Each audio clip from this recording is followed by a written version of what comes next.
Blood does not lie. It doesn't dress itself up. Doesn't apologize. Doesn't explain. It just shows up. And on the white marble steps of the Virex Syndicate estate, under gold-lit pillars and a sky that hadn't decided whether it wanted to storm, Blood was already telling its story long before anyone opened their mouth. Nobody moved. That was the thing. 27 people stood in that courtyard. Guards, staff, inner circle associates. And not a single one of them stepped forward. They watched. Shoulders stiff. Eyes down. Hands folded like they were at a funeral they had already accepted attending. Because cruelty becomes powerful the moment witnesses decide it is normal. And this crowd had decided a long time ago. Standing apart from all of them. White knit sweater, stone-colored slacks, a thin cane held loosely in one hand, was a young man with silver-white hair and eyes that didn't quite focus on anything. Not because he was looking away, because he couldn't see. His name was Ilias Rowe. No rank, no title, no protection. A cut ran along his left cheekbone, clean and deliberate, still wet. His lip was split on one side. His posture was the part that didn't make sense. Because he wasn't folded over. Wasn't pressing himself into the wall or gripping his cane like a life raft. He just stood there, quiet, still, upright, like he had already made peace with whatever came next. That stillness was what cut through the noise first. Before the voice, before the footsteps, before any of it. Because in a courtyard full of people performing loyalty, Ilias was the only one performing nothing.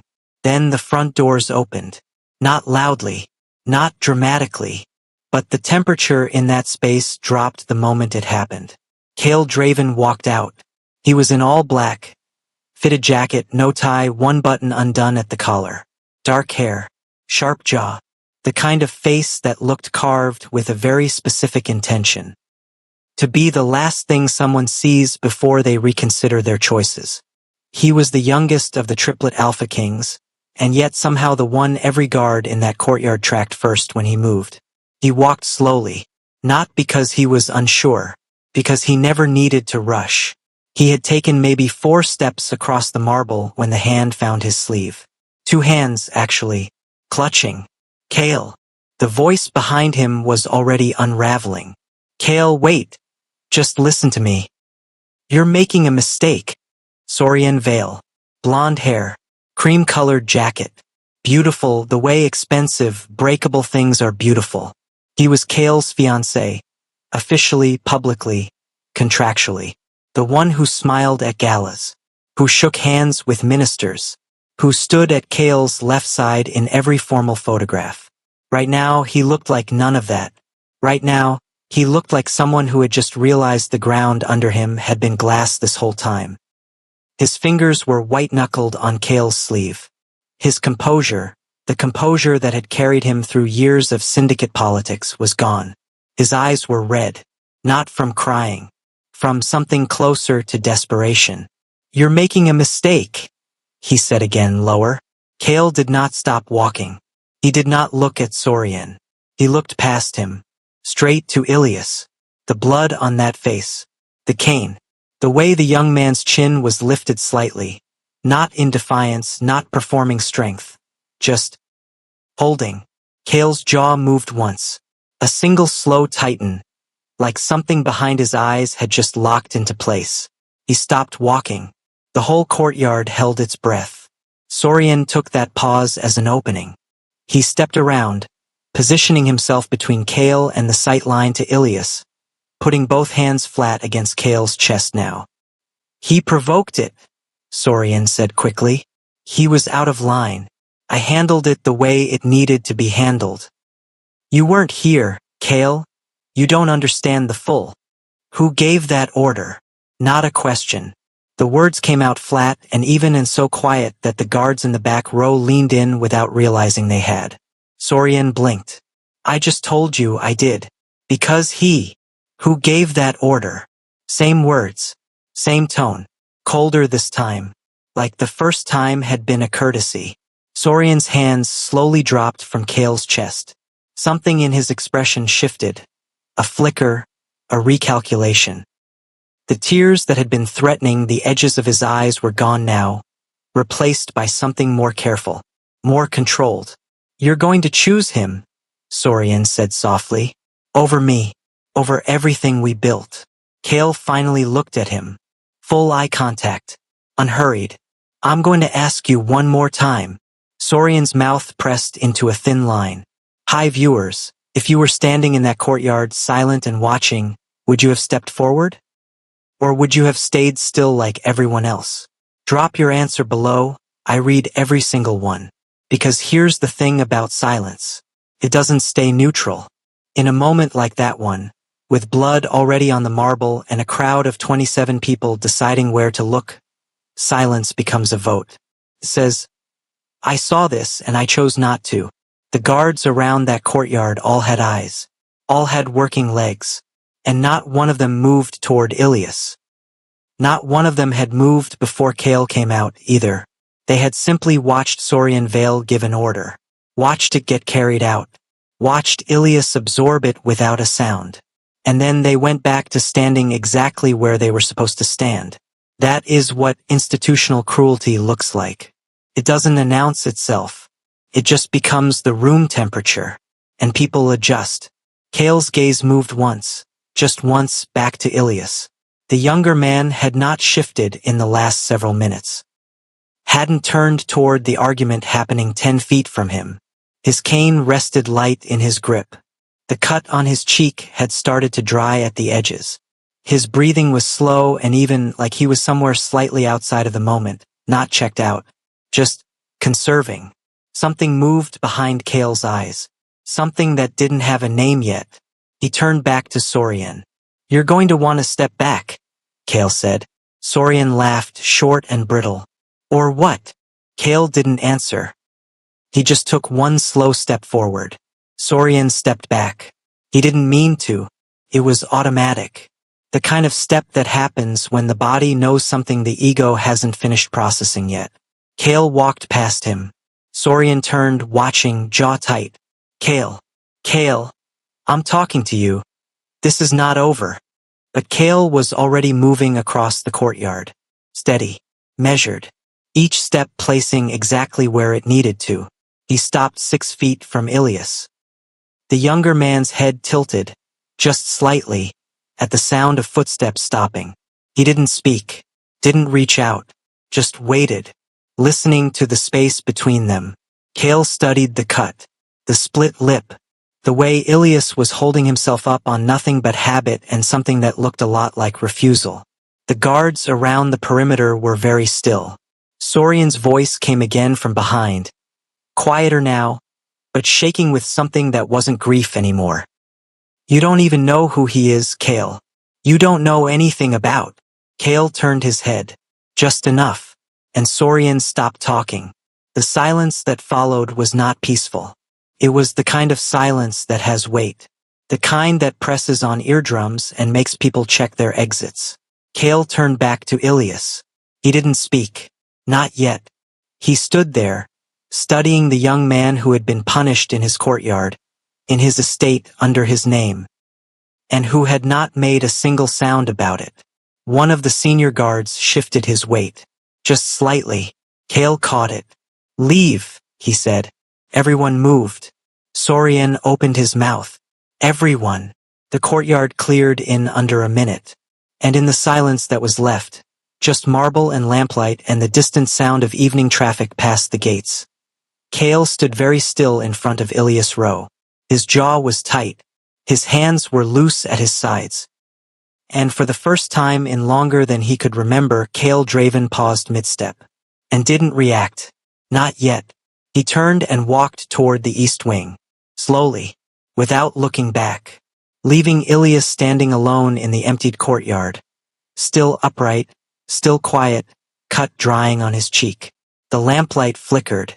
And somewhere at the end of the corridor, Kale stopped walking. His head dropped, just slightly. 3 words came out. Low. Even.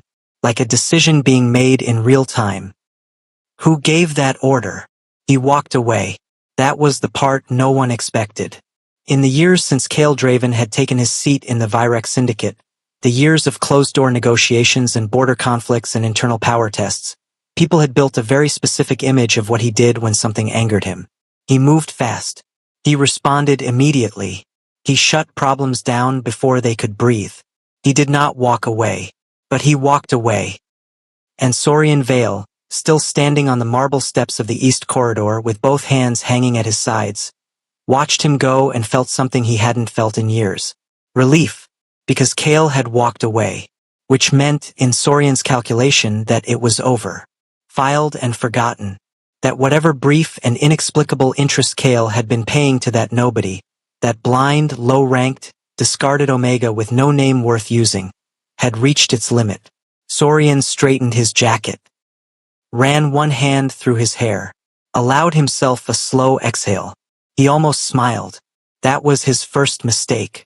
Because Kale was not walking away from it. He was walking away from Saurian, watching him deal with it. There is a difference. The most dangerous people are not the loud ones. They are not the ones who flip tables or raise their voices or let you see the moment they decide something.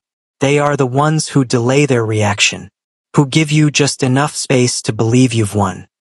And then they come back with receipts. Kale reached his private office on the 4th floor.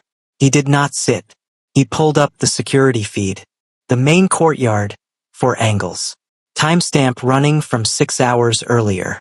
His fingers moved quickly across the console, rewinding, scanning. He had done this kind of review before for security breaches, for suspected leaks, for men who thought loyalty and proximity were the same thing. He had never done it for this reason. The footage played. 6:14 p.m. Staff moving normally through the courtyard. Kitchen delivery. Guard rotation. 6:31 p.m. Ilias crossing the far side of the courtyard, white sweater, cane, head angled slightly down. Moving toward the supply corridor where he was apparently permitted to collect his weekly food allotment. 6:33 p.m. 3 guards stepping out from a side entrance. Not randomly. From the left access point, where Saurian's personal unit was stationed. 6:34 p.m. Saurian appearing at the top of the east steps. Arms crossed. Watching. Kale's hand went still on the console. He rewound to 6:34. Watched it again. Saurian. Arms crossed. At the top of the steps. Watching. Not passing through. Not coincidentally present. Watching. Like someone who had arranged a seat for themselves. Kale rewound to 6:33. Watched the guards step out. Watched the angle they took, direct, deliberate, cutting off Ilias' path before he could reach the corridor entrance. He rewound further. 6:28. 1 guard entering through the side gate, checking something on a device. 6:29. 2nd guard receiving a message. 6:30. Both relocating. Coordinated. Kale leaned back slowly in his chair. He sat very still for a long time. Then he pulled up a secondary screen and began running names. Every guard stationed on Saurian's personal rotation for the last 30 days. Every access log from that side gate. Every message that had been routed through the estate's internal channel in the 6 hours before the incident. He was methodical. He was quiet. Not one person on that estate would have been able to look at him through the cameras and tell that anything was different. His face was neutral. His body language was the same controlled stillness it always was. But in the back of his mind, the footage kept running. Specifically the part he kept returning to. Not 6:34, where Saurian stood watching. Not 6:33, where the guards moved in. He kept returning to 6:36. After. When Ilias was left standing alone, bleeding, and did not sit down, did not call out, did not reach for the wall, just stood. Kale had reviewed a lot of footage in his life. Personnel evaluations, crisis response, interrogation recordings. He had seen people under pressure behave in every direction. Collapse, explode, beg, perform, freeze. He had never seen this particular thing. This stillness. Not the stillness of someone in shock. Not the stillness of someone who had been beaten into numbness. Something deliberate. like a person who had decided, at some point far earlier than tonight, exactly what they would and would not give to anyone who was watching. Cale rewound to 636 again. He watched the way Ilias held his cane loose, not tight. The way his shoulders stayed level. The slight angle of his head, like he was listening to the space around him rather than trying to see it. The way he did not beg. Not once. Cale stopped the footage. He sat in the quiet office for a long time with his hands flat on the desk. Then he pulled up the estate's personnel files and typed one name. Ilias Rowe. The file that came back was thin. Almost offensively thin. Date of arrival. Assigned housing, Lower East Wing, minimum grade unit. Omega classification. Rank, unassigned. Status, transitional placement, pending reassignment. Pending reassignment. Which was the syndicate's polite way of writing, waiting to be moved somewhere else, or waiting to be forgotten entirely. There was no photograph in the file. There was no next of kin listed. There was no record of any formal complaint, request, or communication originating from Ilias Rowe in the entire duration of his time on the estate. Cale stared at that last line. No complaints. Not because nothing had happened. The footage answered that plainly enough. Because he hadn't filed any. Cale closed the file. He opened the security feed again. And for the third time he rewound to 636. He watched. The lamplight in the courtyard. The empty marble. Ilias standing in the center of it, completely alone, not performing for anyone because there was no one left to perform for. That posture. That spine. Cale's jaw tightened slowly. He played it forward. Watched the timestamp tick past 6:37, 6:38. Watched Ilias eventually lower himself to sit on the bottom step of the courtyard wall. Not collapse, not fall, sit. Carefully, like someone rationing their own energy. Then watched him tilt his head back. Eyes closed, or at least appearing closed. Face tilted toward the open sky. Cale watched that for a long time. He reached over and closed the security console. Stood. Moved to the window. Outside, the estate grounds were lit and quiet. The courtyard was empty now. The staff had cleared. Sorian's lights were on in the West Wing. Probably already on a call, probably already managing the narrative, already deciding which version of tonight's story got told to which person. Cale watched the West Wing light for a moment. Then he looked toward the lower east section of the grounds. One small window dim. He stood there long enough that the city sounds outside the gate became background instead of foreground. Long enough for the West Wing light to shut off. Long enough for the grounds to go from quiet to fully still. Then he turned from the window. His hand moved to the intercom on his desk. He pressed it once. Get me Harlan. And pull full access logs for the East Lower Wing for the last 60 days. He released the button. Then he was quiet again. He walked back to the security console and opened the footage one more time. He skipped past everything else. Went straight to 636. And replayed it. That posture. That stillness. The way Ilias hadn't begged. Cale stared at the screen. And in the quiet of that office, in that controlled, measured, deliberate silence, something shifted. Not loudly. Not dramatically. Just enough. He didn't beg, Cale said. No one was in the room. He wasn't talking to anyone. He was just saying it out loud.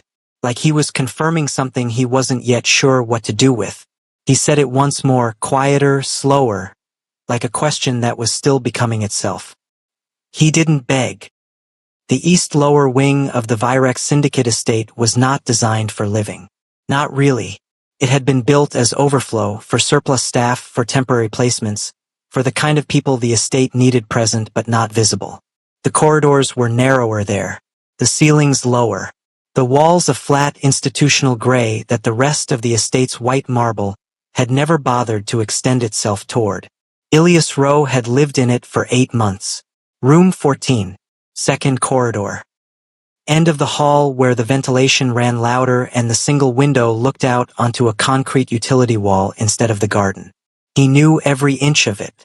Not by sight, by step count, by sound, by the particular way the air pressure shifted when the door at the far end of the corridor opened versus the one at the near end. He knew that the third floorboard from the entrance of his room had a soft spot. Not dangerous, just slightly hollow sounding. And that the pipe behind the left wall hummed 2 hours before the hot water pressure dropped. He knew that the guards who passed his hall at night always came in pairs after the incident 3 months ago, and that they always walked slightly faster past his door than any other. He had learned these things the way he learned everything now, carefully, without asking for help. Ilias had not always been blind. That was the part he didn't speak about. Not because it broke him to think about. It had once, and then it had stopped breaking him the way things eventually stop when you run out of the kind of energy that grief requires, but because no one in this estate had ever asked. And he had made a decision, somewhere in the second month of living here, that he would not spend his remaining energy on information no one had requested. He used that energy for other things. Survival, mostly. Not the dramatic kind. The quiet kind. The kind that looks, from the outside, like simply existing. He woke each morning at the same time, not because an alarm told him to but because his body had calibrated itself to the estate's rhythms. The kitchen exhaust fans turned on at 5:40 a.m. The first light shift of guards completed their route by 5:55. By 6:15 the East Corridor had its first traffic. He ate what was allotted to him. He collected it himself from the supply corridor, the same route, the same time each week. He had learned which routes the higher-ranked members of the estate used and which ones they didn't, and he planned his movements around the ones they didn't. Not because he was afraid, because energy was finite, because every confrontation he absorbed was energy spent. And energy spent defending himself from people who had already decided his rank was an invitation was energy he couldn't use for anything else. This was the math of survival without dignity versus dignity without safety. He had turned both options over many times in the long, dark quiet of room 14. He had sat on the narrow cot and listened to the ventilation system hum and asked himself which one he could live inside without becoming someone he didn't recognize. He had not arrived at a clean answer, but he had arrived at something. A line. One thing he would not do regardless of what the math said. Regardless of who was watching or how convenient it would have been to simply fold. He would not beg. Not for food, not for leniency, not for the basic courtesies that everyone else in this building received without asking. He had watched what happened to the ones who begged. He had heard it, the way it changed their voices. The way the relief of being granted something small came packaged with the cost of what you had traded for it. He refused, which was why last evening, standing in that courtyard with blood drying on his face and 27 people performing invisibility all around him, he had simply stood, and held, and waited. The cut on his cheek ached now in the dull, persistent way that injuries did when the adrenaline was fully gone. He had cleaned it himself when he got back to the room. Cold water. The small medical kit he kept under the cot. He had sat at the edge of his bed and worked carefully, by touch, pressing gauze to the wound until the bleeding slowed, then lying back and letting the ceiling hum him towards something that was not quite sleep but was close enough to rest. He was still lying there now, thinking, not about Sorian Vale, who had ordered the punishment the way someone orders a correction. Casually, with confidence, as though his standing in the estate made his cruelty institutional rather than personal.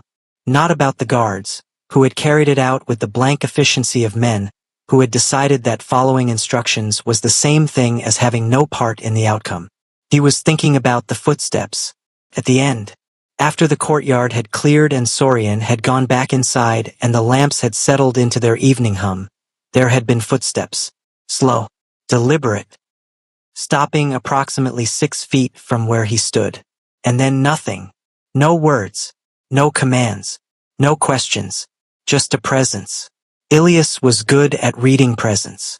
When you lost one way of processing the world, the others filled in around the gap with a dedication that surprised you. He could read the weight of a silence. The particular quality of someone standing still, whether it was the stillness of discomfort or calculation or something else. This had been something else. He hadn't been able to identify it fully at the time. He had filed it in the back of his awareness and let the evening close around it. But now, in the quiet of the morning, he turned it over again. The footsteps had been unhurried. The stop had been deliberate, not hesitant. And the silence after had not felt like someone deciding what to do next. It had felt like someone who had already decided, and was simply looking. Ilias pressed one hand flat against his sternum. He had been looked at before in this estate. He knew the different textures of it. Pity, contempt, discomfort, the particular flat look of people who saw his cane and quietly reclassified him as scenery. He knew what it felt like to be observed the way you observe a thing, not a person. This had not felt like that. This had felt. He stopped the thought before it finished. That was a different kind of danger. He sat up slowly, feet to the floor. He reached for his cane where it leaned against the wall and stood, moving toward the narrow window not to see anything through it but because the cool of the concrete wall on the other side of it meant the morning air had shifted, which meant the ventilation fan in the far corridor would kick on within the next 10 minutes. He was right. Kicked on. He stood in the small, dim room and breathed it in. Then the back of his neck went still. Not from the air. From something else. He turned his head, just slightly, toward the door. The corridor outside was quiet. But not the same quiet as before. Someone was there. Not at the door farther back. Down the hall. Somewhere between the second bend and the end of the corridor. Standing still the way someone stands when they are not passing through. Ilias did not move. He did not call out. He just listened. The presence didn't shift. Didn't move closer. Didn't announce itself. Just stood. In the low, gray quiet of the east lower wing corridor. Still. And watching. No one came to the east lower wing unless they had a reason. That was not a policy written anywhere. There was no memo, no standing order, no formal designation of the corridor as off-limits or low priority. It was simply understood, the way things in institutions become understood when enough time passes without anyone questioning them. The lower east wing was where you put what you didn't want to look at. And what you didn't want to look at, you didn't go visit. So when Ilias registered that presence in the corridor a second morning in a row, he updated his mental map of the situation. Someone had come back. He didn't move toward the door. He stood at the far side of his room, one hand resting on his cane, and waited. He counted the breaths between the moments of stillness, tracked the quality of the silence for shifts the way it had weight sometimes, and sometimes just absence. Then the door opened. Not knocking first. That told him something. People who knocked were asking permission. People who didn't had already decided the permission was theirs to give. He turned toward the entrance. Heavy footsteps. Measured. Two of them, the particular fall of expensive shoes on cheap flooring. They stopped just inside the door. The room was small. 6 feet from the door, the space narrowed into the cot, the utility shelf, the window wall. Whoever had come in was now standing approximately at the threshold, which meant they were close enough that Ilias could track their breathing if he focused. He focused. Breathing. Slow. Even. Not the breathing of someone who had rushed here, or of someone working up to something. The breathing of a person who was comfortable with silence. He waited. The silence stretched. Usually, when powerful people entered a room, they did not let it run that long before speaking. Usually they had a point, a demand, a performance of authority to deliver, and they delivered it with the particular efficiency of people who were used to other people filling in silence anxiously on their behalf. This person did not fill the silence. He let it go. And then, very calmly, not unkindly, but without warmth either, he said, "You didn't call for a medic." Ilias let that land. "No," he said. "Why?" Not a question either, exactly. More like someone verifying a theory. "Because calling for a medic requires filing a report," Ilias said. "A report requires a review. A review requires a statement. And a statement from me in this estate would have been used for something that wasn't my health. A beat. You've thought about that before. Several times." Another silence. Longer this time. Ilias kept his chin level. He didn't turn his face toward the sound of the voice. He had learned that the performance of eye contact was more meaningful to sighted people than the reality of it, and when he attempted it without the visual feedback loop, it often landed wrong. He just listened. "You're not going to ask who I am," the voice said. Ilias considered that. "No," he said. "Why not?" He let that sit for just a moment, not stalling, calibrating. "Powerful men only visit twice," he said. "Either to finish what they started, or because they haven't figured out why they came in the first place." The air in the room shifted. Not dramatically, but it shifted. The quality of the silence changed, became slightly denser, the way it does when someone is thinking harder than they were a moment before. "Which one do you think this is?" the voice said. Ilias tilted his head. "I think," he said carefully, "that you already know what happened in that courtyard. And you already know who ordered it. And you've spent more time reviewing it than you planned to. Which tells me this isn't about finishing anything." No response. "Which means," Ilias continued quietly, "you came for the other reason." Another silence. This one was different. Not uncomfortable, careful. The silence of a person who was deciding whether to confirm something or leave it unspoken. He didn't confirm it. He moved instead. Ilias tracked the footsteps shifting, a partial turn, the sound of a jacket adjusting. "You're not afraid of me," the voice said. "I don't know who you are," Ilias said. "You know what I am." Ilias tilted his chin just barely. "I know what you sound like," he said, "which is not the same thing." The stillness that followed was something Ilias filed and kept, because it had a quality he hadn't heard in 8 months. Not surprise exactly, but something adjacent to it. The reaction of a person who was not accustomed to having their categories rearranged by someone who was supposed to have none. "When someone doesn't react to power," Ilias said, almost to himself, "it disrupts the illusion of control." He had not meant to say that out loud, but it was out now. And the silence that followed was the most interesting one yet. "You talk too much," the voice said, but there was no edge in it. Ilias almost smiled. "You came back to a corridor no one visits," he said. "And you've been standing in my room for," he counted internally, "for minutes without stating a purpose. I'd argue one of us is very clear on our words and the other is still working on it." The footsteps moved toward the door. Abrupt. Not angry, just decided, like a person cutting a conversation they hadn't meant to extend this long. "Don't go to the supply corridor on Tuesdays," the voice said from the doorway. Ilias blinked. "Why?" "Because Sorian's rotation switches on Tuesday mornings. You know that already." Ilias did know that. He had known it for 6 months.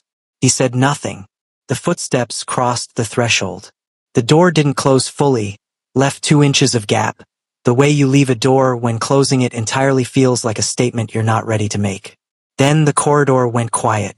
Ilias stood in the middle of his room for a long moment. He turned the conversation over slowly. The specificity of the Tuesday warning.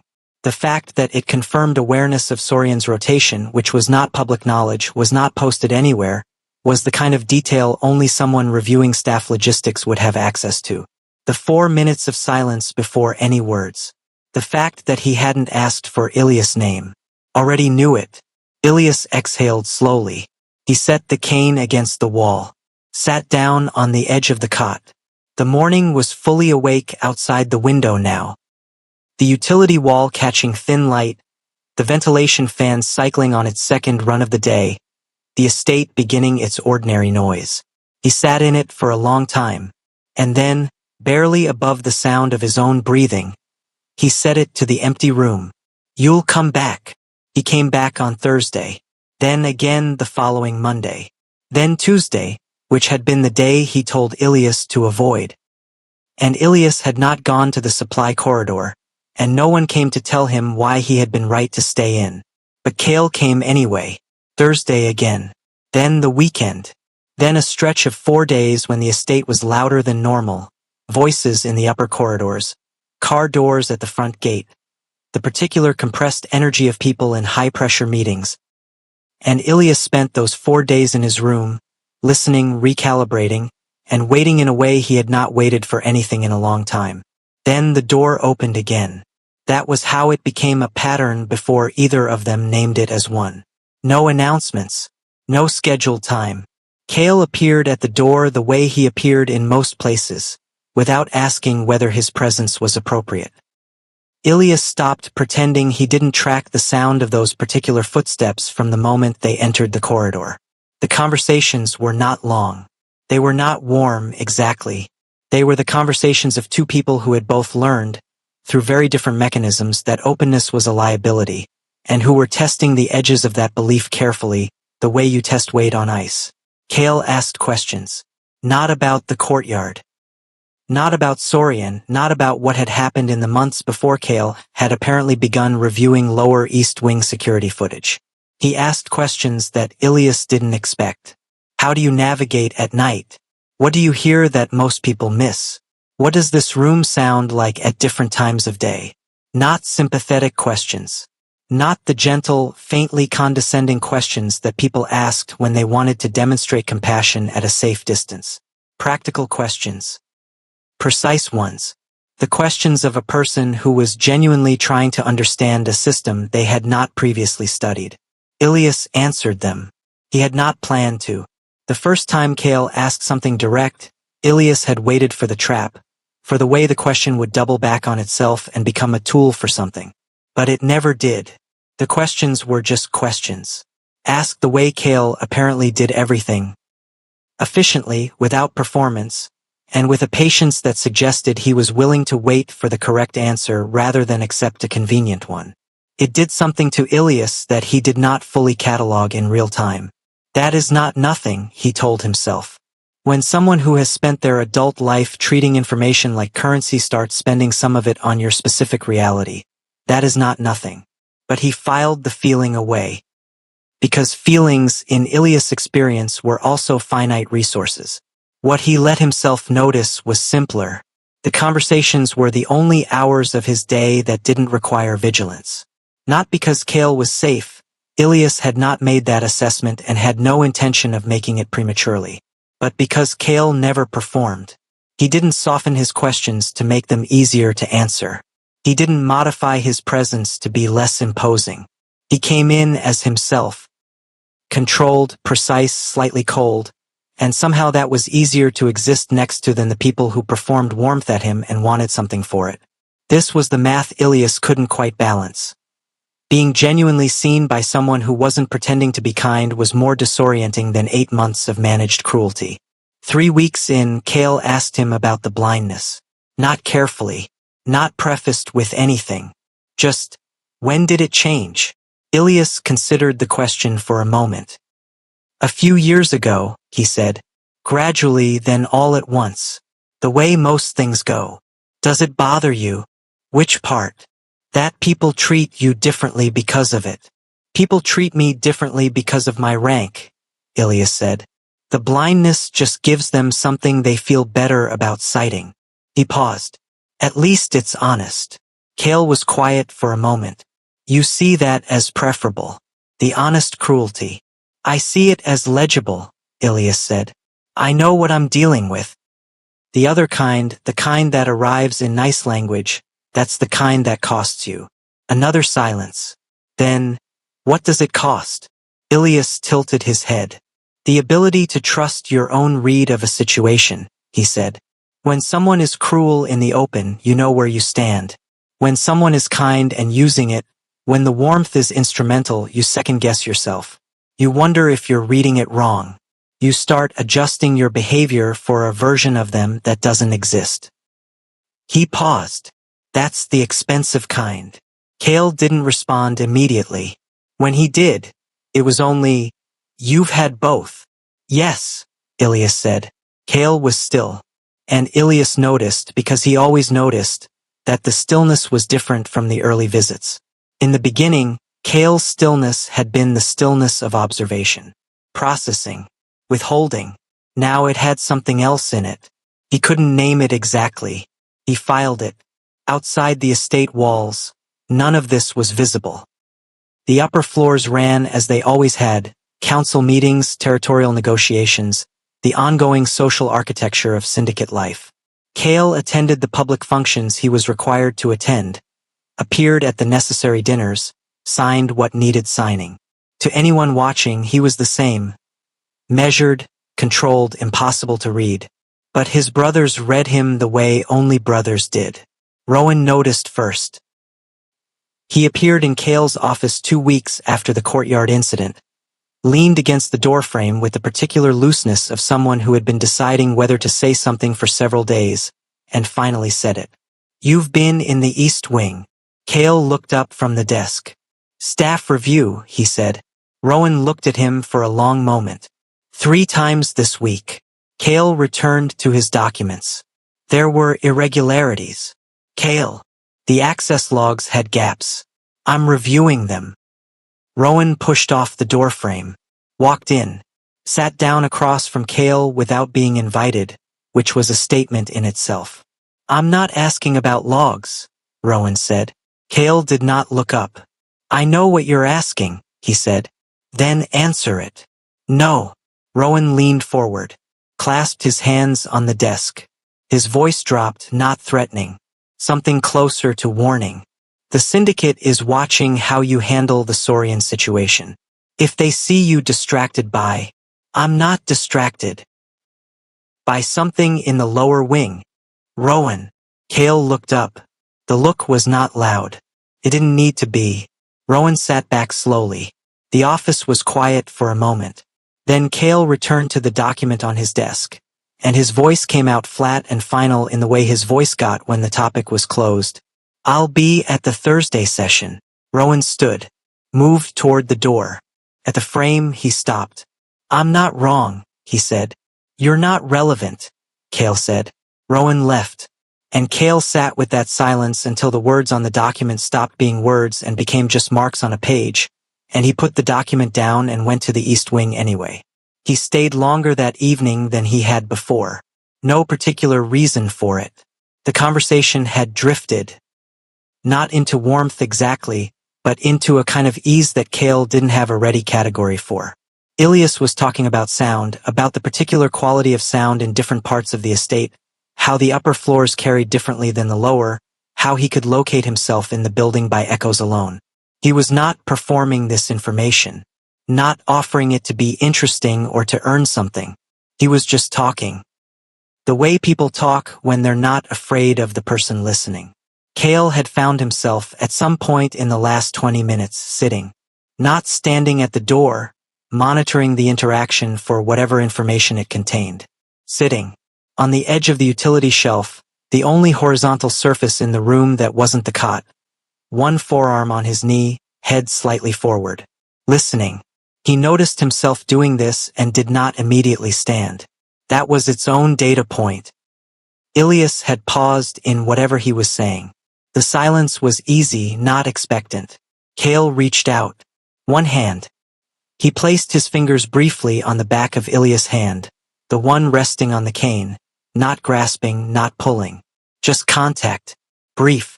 Deliberate. Then he withdrew it. Ilias did not react outwardly, but his breathing changed. Just slightly.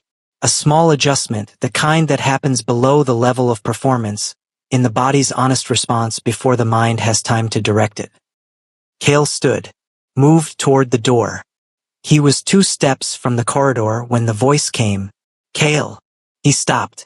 Not because of the name, though that was the first time Ilias had used it.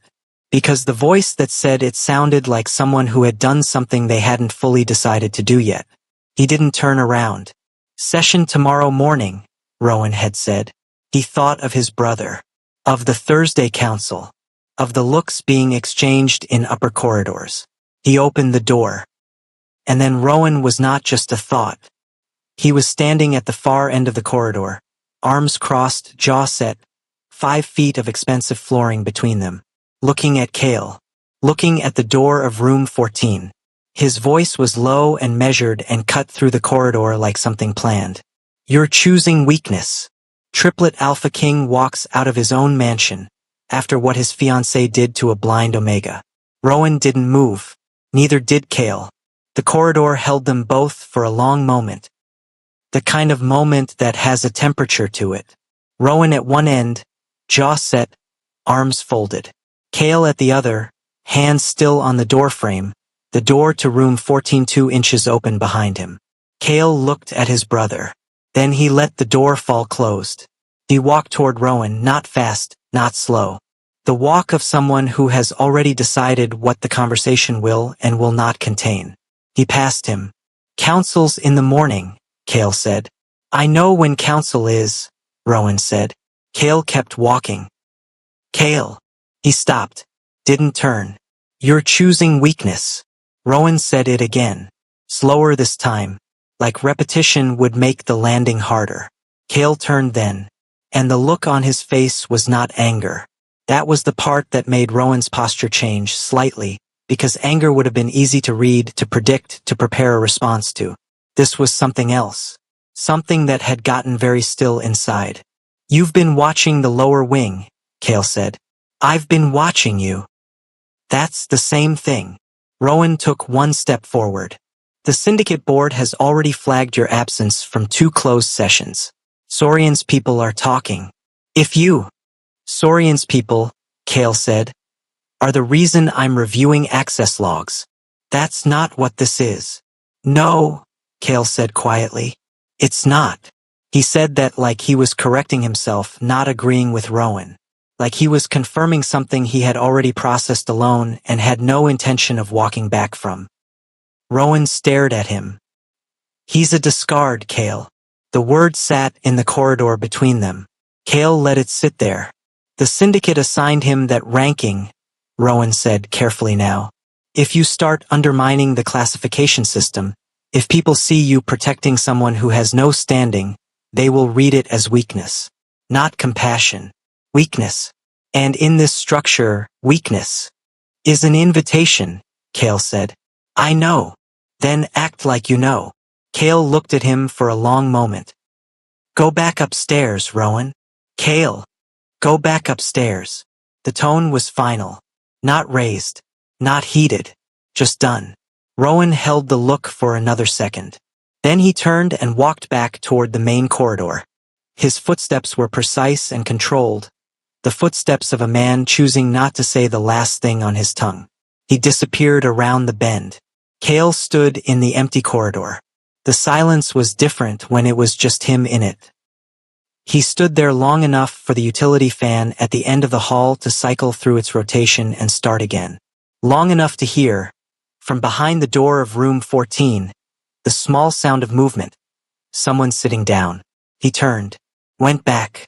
He opened the door. Ilias was sitting on the edge of the cot. Hands on his knees.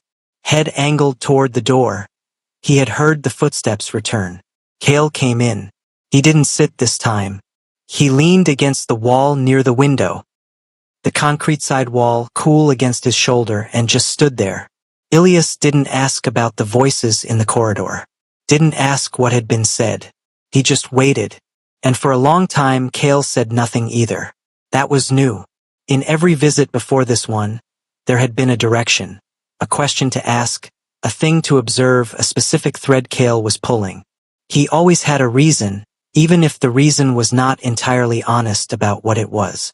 Tonight he had just come back. No question ready. No direction. Just back. Ilias eventually said, "You're still here." "Apparently," Cale said. A small pause. "You don't have to explain it," Ilias said. "I know. I'm just noting it. Because powerful men who come back without a stated reason are usually working something out."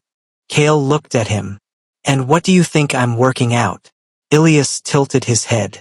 "I think," he said slowly, "that you've spent a very long time being looked at as a function, an authority, a seat at a table, and something about this room, maybe this specific room, maybe just," he paused, "something about not being able to be seen the way you're used to being seen, makes it easier to just exist in it."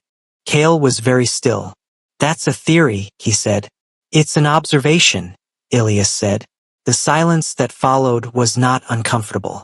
It was the strangest kind of quiet, the kind that doesn't ask anything of the people inside it. Cale stayed against the wall. Ilias sat on the edge of the cot. And outside, the estate ran its night routines. Guards rotating, lights dimming in the upper wings, the distant sound of Sorian's West Wing television filtering through the old ductwork. While down here, in a room that the estate had decided didn't matter, two people sat in the kind of quiet that costs something to enter. That matters. Pay attention to that. Because the most dangerous shift isn't power gaining more control. It's power learning empathy. And Cale Draven, in that small dim room, was learning something he had not enrolled in and could not yet name. Eventually, Ilias said something. Quietly, almost to the floor. You don't belong where you think you do. Cale's jaw moved. You don't know where I belong. No, Ilias said. But I know what it sounds like when someone is performing their own life. And you've been doing it every time you walk out that door. The room went very still. Cale pushed off the wall. He moved toward the door. His hand was on the frame and he stopped. Just for a second. 1 second of not walking forward. Then he left. No words. No response to what Ilias had said. He walked out, and the corridor swallowed his footsteps, and the door swung closed behind him. And Ilias sat in the quiet, and waited, and waited.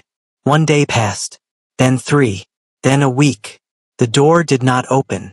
A week is a long time when you have been counting on something you didn't ask for. Ilias did not count the days out loud. He didn't mark them. He told himself for the first 2 days that the absence was ordinary, that a person with Cale's responsibilities disappeared from rooms all the time and it meant nothing. It was a Tuesday, then a Wednesday, then Thursday arrived and went like any other Thursday, and the supply corridor was quiet, and the East Lower Wing was just the East Lower Wing again. By day 5, he stopped telling himself it meant nothing. He didn't know what it meant. That was the honest answer. He had made no agreements with Cale Draven. No promises had been given in either direction. There was no contract, no stated arrangement, no reason for Cale to continue coming to a room that his position in this estate gave him no obligation to visit. What there had been was something harder to name. Pattern. Contact. The particular weight of someone's presence becoming part of your internal architecture before you've consciously decided to allow it. And now it was gone. And the room felt different. That was the part Ilias had not been prepared for. Not the absence of the conversations, not even the absence of the information those conversations carried, but the way room 14 had changed in texture. The ventilation fan cycled the same. The window wall held the same gray light. The cot, the utility shelf, the 12 steps from door to window, all the same. But the room had gotten quieter, which should not have been possible. It had always been quiet. Ilias sat at the edge of the cot on day 7 and held that feeling carefully, the way you hold something you're not sure whether to keep or release. He had let something in. He had known, even at the time, that he was doing it. He had watched it happen from a slight remove, the way he watched most things. Tracked the pattern, noted the cost, decided something about risk. And he had decided, somewhere around the 4th visit or the 5th, that the risk was acceptable. That had been an error in the math. Not because Cale was cruel. He hadn't been. But because hope is its own kind of exposure. It doesn't ask permission. It installs itself in the gaps between what is and what you've stopped yourself from wanting, and it runs quietly in the background until something disrupts it and you discover, suddenly, how much space it had taken. Ilias exhaled. Hope isn't gentle. It's invasive. And when it leaves, it takes more than it brought with it. He stood. He was not going to let this become something that changed his functioning. He had survived Sorian Vale's casual cruelty for 8 months. He had survived the courtyard. He had cleaned his own cut and slept on his own cot and navigated his own corridor and asked exactly no one for assistance with any of it. He would survive this too. He moved to the door, counted his steps to the supply corridor. He would go today, Tuesday warning or not, because he had not gone in 10 days and his food stores were running low. He had recalculated the risk without Cale's information and decided it was manageable. He reached the supply corridor without incident. He was on his way back. Arms carrying the week's allotment, cane in his right hand, left arm balancing the weight, when he heard the voice. You're back to Tuesday runs. Sorian Vale. Ilias stopped walking. He kept his face neutral. The allotment needed collecting, he said. He heard Sorian take several steps, moving from the side of the corridor to the center of it. Not blocking the path entirely, but narrowing it. He's not coming back, you know, Sorian said. Ilias did not respond. Whatever you thought was happening, whatever he let you think. Sorian's voice was lighter now, almost conversational. The voice he used when he wanted something to sound like casual observation rather than what it was. Kale loses interest. He always does. He gets fascinated by something strange or different and then he files it under resolved and moves on. That's just who he is. Ilias kept his face neutral. You should adjust accordingly, Sorian said. For your own sake. Ilias turned slightly, not toward Sorian, but enough to orient his voice toward the man. Thank you, he said evenly, and he kept walking. He felt Sorian watch him go. He did not let it show on his face until he was around the corner, in the corridor, door to room 14 visible at the end of the hall. He got inside, closed the door, set the supplies down, and stood in the middle of the room with his jaw tight and his hands very still. That part, what Sorian had said, the part that landed wrong was not the cruelty of it. Ilias had long since learned to read Sorian's brand of cruelty, to track it the way you track weather. No, what landed wrong was the possibility. The small, precise, surgical possibility that Sorian was right. Not that Kale had lost interest, Ilias did not believe that exactly, not yet. But that he had miscalculated. That what felt like recognition had simply been a more sophisticated version of the same thing that always happened. A powerful person visiting a powerless one, getting what they needed from the dynamic and leaving when it was no longer useful. That he had been, in the end, just another room Kale walked through. He sat down on the cot, pressed his back against the wall, breathed. The ventilation fan ran its cycle, then ran it again.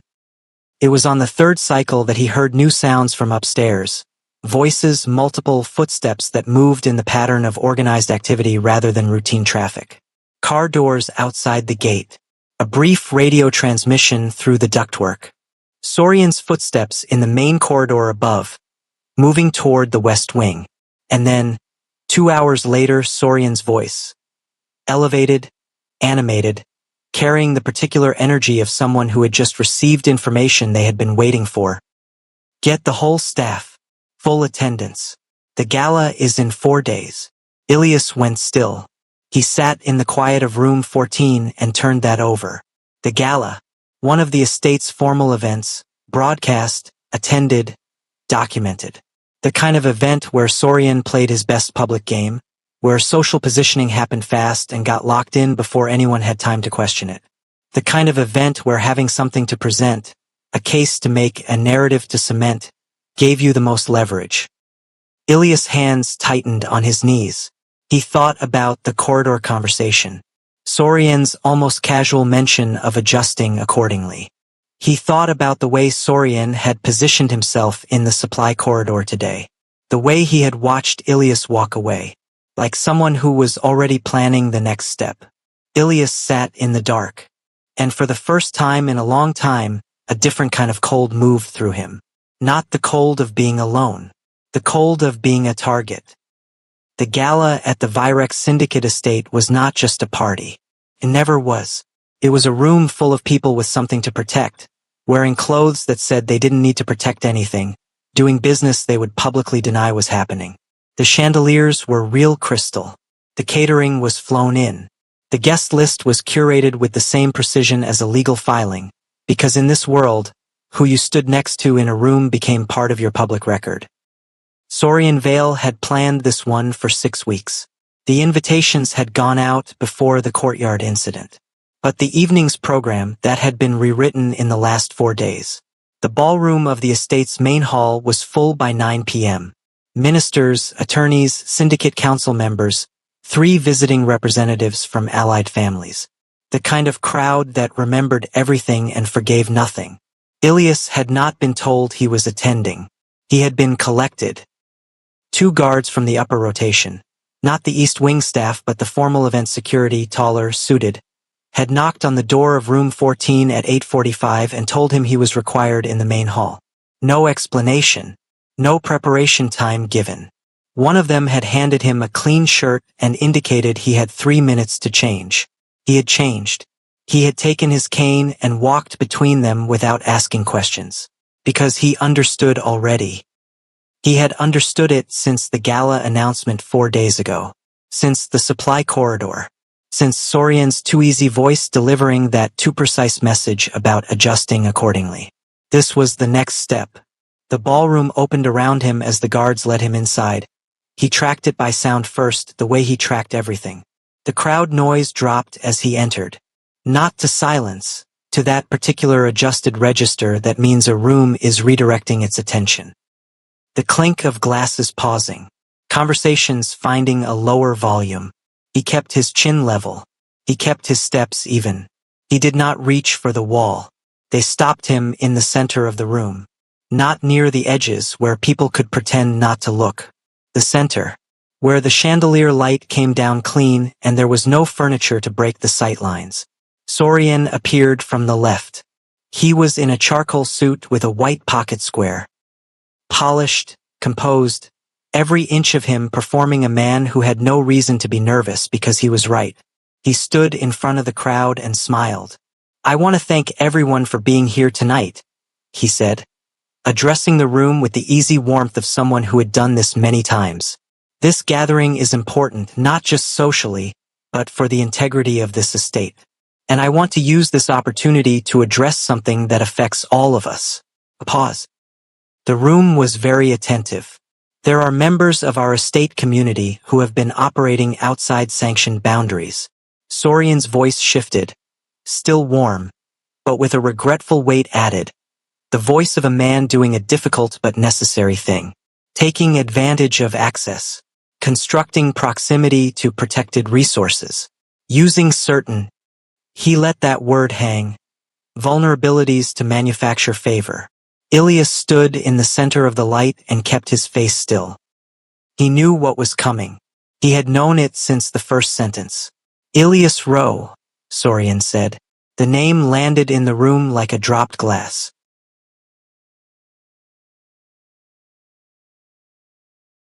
Has been placed here as a transitional placement with no formal standing, no verified background, and no confirmed family record.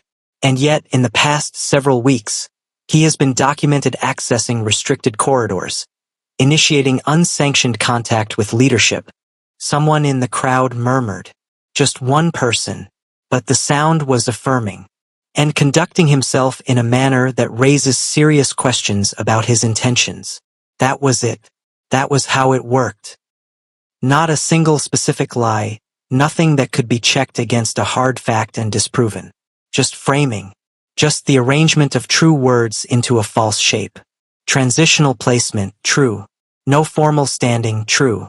Accessing corridors, true, though the access had been Kale's doing. Initiating contact, true, depending entirely on your version of who had initiated what. Every lie in it was the structure, not the vocabulary. And the crowd was listening, because it was easy. Truth is inconvenient. It requires investigation and patience and the willingness to sit with ambiguity. A clear narrative, delivered with authority, in a room full of people who had something to lose if they asked the wrong question. That was more powerful than truth in this room, tonight. Sorian kept talking. Ilias stopped tracking the words. He stood in the light and focused instead on a single thing, his own breathing. Not too slow, which would look like performance. Not too fast, which would look like collapse. Even, he was not going to fold. Not here. Not with this crowd. Not for this man. Around him, he could hear the room shifting, the murmurs multiplying now, the particular low agreement of people who had been told a story that confirmed their existing comfort. It was easier to believe Sorian. It was always easier to believe the person standing in the formal suit with the guest list and the chandeliers. The person with standing. A guard near him reached out, a hand on his arm, directing, moving him. Ilias held his ground for 1 full second. Just one. Then he let himself be moved. Because resisting physically, in this room, with these witnesses, would only add another layer to the narrative Sorian was constructing. And Ilias had enough strategy left in him to know which battles to spend himself on. But he did not lower his chin. He kept it level. He kept his spine where it was. And the room watched. Most of them had made their decision already. He could feel it in the particular quality of the silence, the way it had stopped being curious and become settled. The way people look when they're relieved to not have to think further about something. Sorian had reached the part of his speech that sounded like conclusion, the sympathetic, institutional kind, the part where the decision had already been made and was being dressed in procedural language. Given these concerns, I am recommending immediate review of Ilias Rowe's placement status and a formal request for reassignment. Reassignment, which meant removal, which meant the ballroom doors opened, not loudly, not with any announcement, just opened, and the crowd turned. Sorian turned, and the room went so quiet that the chandeliers seemed louder. He was dressed in all black again, same as the night of the courtyard. But that was where the similarity ended. Because Cale Draven, standing in the doorway of that ballroom, did not look like the same man who had walked out of the mansion in silence 3 weeks ago. He looked like something had been decided. In him. Not performed. Not assembled for the occasion. Decided. His jaw was set. His eyes swept the room once. Not scanning nervously, reading. The way you read a page you've already studied. He took in the crowd, the formation, Sorian at the front, Ilias in the center of the light. He stopped on Ilias for one moment. Then he walked in. No staff announcement. No side escort. Just his footsteps on the marble floor, deliberate and unhurried, crossing the ballroom while 200 people watched and not one of them spoke. Sorian recovered first. Cale. His voice was careful, calibrated, the voice he used when he was still deciding which version of a situation to claim. You're here. I didn't know you. I know you didn't, Cale said. He kept walking. Past the first row of guests. Past the second. Straight toward the center. I want to explain, Sorian started. You've been explaining for 20 minutes, Cale said. To this room. He stopped, turned to face Sorian. The distance between them was approximately 6 feet, the same distance that had stood between Cale and Ilias in the courtyard 3 weeks ago. This time it was the distance between Cale and the man who had ordered that courtyard into existence. Where were you? Sorian said, and the damage in his voice was visible now, cracking through the polish. Confirming what I already suspected, Cale said. You've been gone for 3 weeks. You just disappeared, Cale. You didn't tell anyone, you didn't leave any access logs, Cale said. The room went quieter. Syndicate financial records. Property transfer documentation. 3 private communications between your council and the secondary board. The formal request, your formal request, to reclassify Ilias Rowe 6 months before the courtyard incident. That landed. Pause on that, because the room did. That's not, Sorian started. It's documented, Cale said. Time-stamped. Your seal. Sorian's face had gone the particular still of someone whose next move is still loading. And Cale let him stand in that stillness for the whole room to see. Power isn't proven when it appears. It's proven when it returns differently. When it comes back having done the work the first time didn't require. When it shows up not with noise but with evidence. That's what control actually looks like. Not the loudest person in the room. The one who already has the room's floor plan. Cale turned to the crowd. Ilias Rowe arrived at this estate under a valid transitional agreement. His placement was sanctioned. His access to shared estate corridors was within standard movement protocol. Every deviation from standard procedure that occurred in the last 8 months was initiated externally, through guard reassignment, supply route modification, and selective communication restrictions. He paused, none of which originated with Ilias. The murmur that moved through the crowd now was a different kind. Not affirming, recalculating. Sorian stepped forward. You've spent 3 weeks building a case against me. I spent 3 weeks reviewing what was already there. Kale said. I didn't build anything. You did. Sorian's voice broke open. Just slightly. Just enough. You're choosing him, he said. Over everything. Over the estate. Over the council, over. I'm choosing accuracy, Kale said. That's not what this is, Kale, and every person in this room knows it. You went to that wing every day for weeks, you were never in council, you were never… Sorian. One word. The same way he had said who gave that order in the courtyard.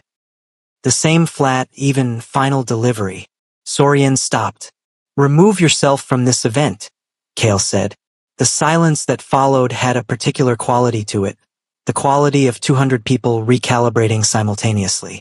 Sorian looked at him for a long moment, and then something in his face broke, not dramatically, not in collapse, but in the specific way things break when the last argument is gone and there is nothing left to say. The composure he had carried for years, the careful, polished armor of a man who had built his proximity to power into an identity.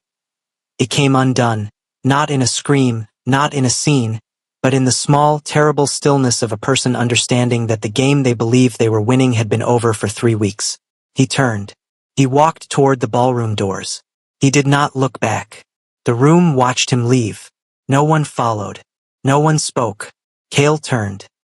He crossed the remaining distance to the center of the room. To Ilias. Ilias had not moved through any of it. Not when Sorian was speaking. Not when Kale walked in. Not during any of the 200 people watching the situation rearrange itself around him. He had stood exactly where he had been placed. Chin level, cane loose in one hand, breathing even. Kale stopped in front of him. He reached out, 2 fingers beneath Ilias' chin. Not gently, not roughly. Steady. Tilting his face slightly upward. Not a comfort. Not a rescue. A claim. And in a voice low enough that the room had to hold its breath to catch it, Kale said, "Mine." The word moved through the ballroom like something physical. Kale held the angle of Ilias' chin for one moment, then lowered his hand, turned back to the room.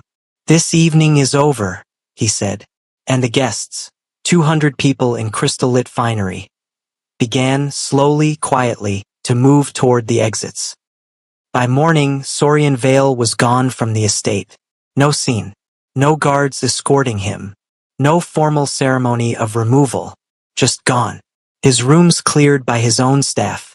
His vehicles off the property before the first light shift completed its route. The West Wing sitting quiet and dark in a way it hadn't since he arrived. That was how Kale handled it. Not loudly. A cold, procedural, final dismissal, the kind that doesn't give the dismissed person a stage to perform their exit on. No raised voices. No public stripping of status. Just a door that was now closed. The estate adjusted the way institutions adjust.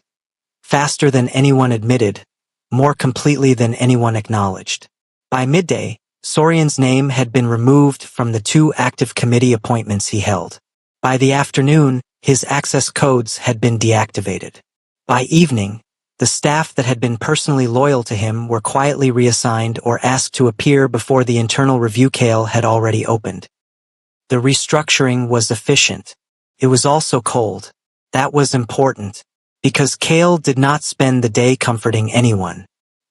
He did not visit room 14 in the morning with an explanation, or arrive with something softer in his voice than the night before, or present himself as having transformed into something easier to stand next to. He had a full schedule of overdue council sessions, 3 outstanding documents requiring his formal review, and 2 back-to-back meetings with board members who had spent the gala recalculating their positions and now needed to hear something from him directly. He worked through all of it. At 4 in the afternoon, he appeared in the corridor of the East Lower Wing. The same walk, the same footsteps, the same deliberate, unhurried cadence that Ilias had memorized long before last night.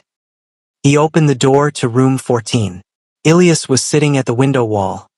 Not near the window, just near the wall, back against the concrete, legs extended. Facing the door, the way he always angled himself when he expected someone. Kale came in. He did not sit. He stood in the center of the room, and the silence between them was different from every silence that had come before. Not the silence of observation. Not the silence of calculation. The silence of two people standing on the other side of something that has already happened and is not going back. You could have told me, Ilias said. That I was building a case? That you were leaving, Ilias said. The 3 weeks. A single word would have changed how you held yourself in that corridor, Kale said. With Sorian. In the supply route. At the gala. Ilias was quiet. If you'd known I was coming back, you would have held differently. You would have been waiting on me, and Sorian would have seen it. Ilias turned his face slightly away. So I was a variable, he said. You were the steadiest thing in the entire situation, Kale said. That landed differently. Ilias held it for a moment. That's not the same as being safe, he said. No, Kale said. It's not. He did not pretend otherwise. He did not offer a correction or a reassurance, or the kind of warmth that wraps itself around a situation and makes it feel resolved when it isn't. He stood in the room as himself, controlled, precise, the thing he had always been, and said the true thing plainly. Ilias nodded slowly. What happens now? He said. Kale was quiet for a moment. The estate's placement system is under review. Your status will be reclassified. Formal standing, protected access, verified record. Ilias exhaled. That's the official answer, he said. Yes. What's the other answer? Kale looked at him. You're not leaving this estate, he said. Not a question. Not an offer. A statement. Ilias considered that, the weight of it, the shape of it, the way it sat in the room. He had spent 8 months surviving the estate systems with nothing but his own internal math. He had built his functioning around the assumption that no one here would ever make a claim that included his safety. He had been rigorous about not needing anything from anyone in this building. And now the most powerful man in the building was standing in the cheapest room on the property saying, plainly, that he was not leaving. Not I'll protect you. Not you're safe now. Not a soft landing. Just you're not leaving. Which meant something different. Being chosen by power isn't the same as being saved by it. Ilias understood that. He had understood it from the first visit, from the very first time those footsteps stopped in his doorframe, and the silence had that particular quality of someone who had already decided something. Safety and ownership were not the same thing. He was not naive about which one Kale was offering.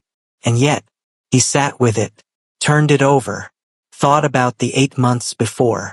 The controlled suffering, the calculated invisibility, the daily math of spending as little of himself as possible on the estate's indifference so he'd have enough left over for the next day.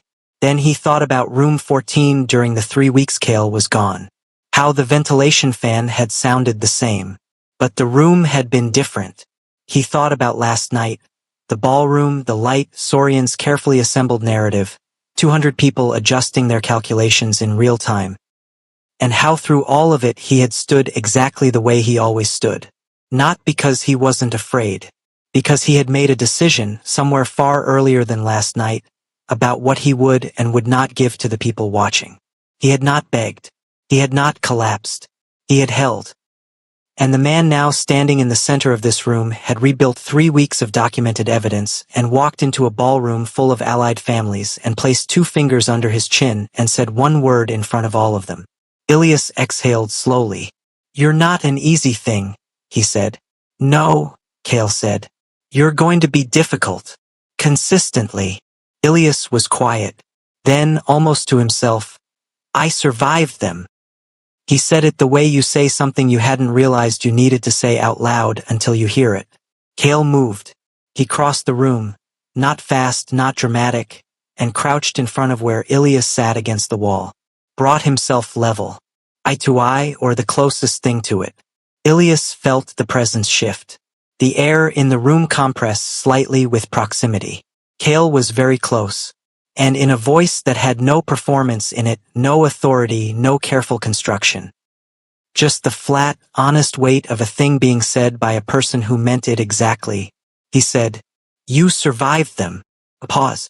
The ventilation fan ran its cycle. Now survive me. The words sat in the room like something permanent. Not a threat. Not a comfort. A true thing. And Ilias, who had spent 8 months deciding, every single day, what he would and would not give to this estate, made no move to pull back. He stayed exactly where he was. Still, upright. And for the first time in a very long time, the quiet in room 14 felt like something other than emptiness. It felt like the beginning of a different kind of endurance. One that was going to cost him more than he had budgeted for. And one that, for reasons he couldn't entirely explain and wasn't ready to defend, he had already decided to pay. That is where the story ends. Not with a rescue. Not with a clean resolution. With a choice being made in a small room, in the lowest wing of a powerful estate, by a person who had survived everything alone, deciding quietly and with full awareness of the cost, not to be alone anymore. With the most controlled man in that building crouched on a cheap floor, saying the truest thing he had ever said to another person. With power learning something it hadn't been taught. And with two people on opposite ends of everything this world said they were supposed to be. Beginning. If the story moved something in you, if you found yourself holding your breath in that ballroom, or sitting with Ilias in the quiet of room 14, or watching Kale walk back into that space and hoping he'd be different than the world built him to be, then you already understand what the story was really about. It wasn't about power. It was about what happens when someone refuses to collapse where everyone expected them to. Subscribe and turn on notifications so you don't miss the next story on this channel. Stories built for people who believe that the quiet ones, the unseen ones, the ones who hold without begging, are always the ones worth watching. Drop a comment below and tell me, which moment hit hardest for you? Was it the courtyard? The 3 weeks of silence? Or that last room? Your thoughts don't just matter here. They inspire the next person reading them. Share this with someone who needs to hear that surviving, with your spine intact, is its own kind of power. The story is done. The next one is already coming.